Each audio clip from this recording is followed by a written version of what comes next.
సరే మేము గత 10 ఏళ్ళు ఇచ్చిన కరెంట్ ఇవ్వలేకపోయినారు, సాగునీళ్ళు ఇవ్వలేకపోయినారు, తాగునీళ్ళు ఇవ్వలేకపోయినారు. రైతులు వాళ్ళ కష్టం చేసుకొని వాళ్ళు డబ్బులు పెట్టుకుంటామంటే కూడా యూరియాను కూడా కనీసం సప్లై చేయలేని దరిద్ర ప్రభుత్వం ఇవాళ తెలంగాణలో మనం చూస్తున్నాం.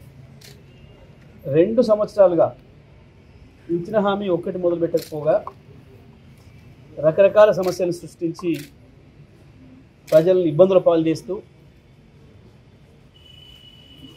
డైవర్షన్ పాలిటిక్స్ చేస్తూ ప్రభుత్వం పబ్బం గడుపుకుంటుంది. చాలా చెప్పింది.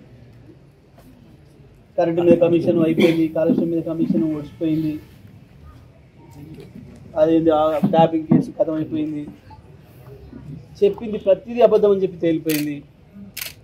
ఇక ఈ formula, A formula, B formula, C formula అని ఒకటి పనికి మాలిన ఫార్ములా పట్టుకొని వచ్చినారు. దాంట్లో ఏమీ లేదు. వాస్తవానికి ఈ ఫార్ములాలో పెట్టాల్సి వస్తే రేవంత్ రెడ్డి మీద కేసు పెట్టాల్సి ఉంటుంది. ఎందుకంటే సక్సెసివ్ ప్రభుత్వంగా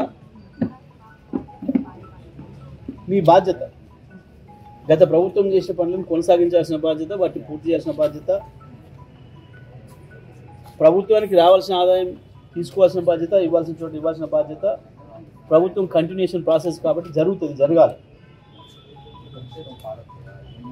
కానీ ఫార్ములా పెట్టలేకపోవడం నీ చేతగాంతనం, నీకు జ్ఞానం లేకపోవడం, దానివల్ల రాష్ట్రానికి ఎంత ఉపయోగం అవుతుందో తెలియలేకపోవడం. నీకున్న జ్ఞానం పరిమితమైంది, తెలుసుకునే అలవాటు కూడా లేదు, ఇంకో నుంచి నేర్చుకునే అలవాటు కూడా లేదు. పైగా దాని మీద నేను ఎందుకు కేసు పెడతా అని కేసు నీ మీదనే పెడతాను, నీ మీదనే అవుతుంది. ఎందుకంటే ఎవరికైతే పైసలు చేరినాయో వాడిని కలిసిండు, నువ్వు వాడు కలిసి మిలకత అయింది. వాని కాడ డబ్బులు వసూలు చేయాల్సింది చేయకుండా సాటుగా వాని కాడ డబ్బులు తీసుకుంటున్నావు. అందుకనే దొంగ డ్రామా చేస్తూ చెయ్యాలేందో సేపు ఒక లీక్ ఇచ్చి ఎప్పుడో ఇచ్చింది నీ మీదకి విలకాన్నే ఉంది.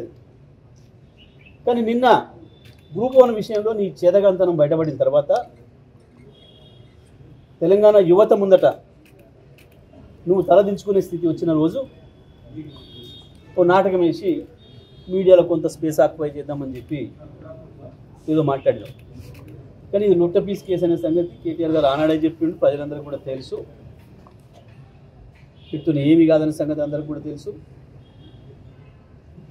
నిజంగా కేసు పెట్టాల్సి వస్తే నేను 100 సార్లు జైలు వేయాల్సిన పరిస్థితి వచ్చింది. ఈ 2 ఏళ్ల పరిపాలన నువ్వు చేసిన దుర్మార్గం, నువ్వు చేస్తున్న మోసాలు. ప్రజలు ఇచ్చిన హామీ ఒకటి నెరవేర్చకపోగా ఈ రకంగా నేను ఏదో మీడియాలో స్పేస్ ఆక్యుపై చేస్తేనేమో తిట్టో భయపెట్టించో లేదా నీ తాబేదారులతోనే, కానీ ప్రజల మైండ్లలో స్పేస్ ఆక్యుపై చేయలేము. రైతులు ఎట్లా శాపనార్థాలు పెడుతుందో చూస్తున్నాం, మహిళలు ఎట్లా శాపనార్థాలు పెడుతుందో చూస్తున్నాం, యువత ఎంత కోపం ఉందో చూస్తున్నాం.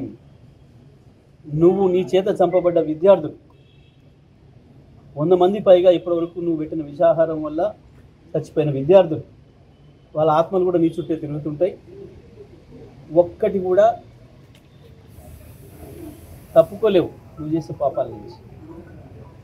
ఇవాళ ఏదో గిరి దీంతో ఒక పూట గడుపుకుంటా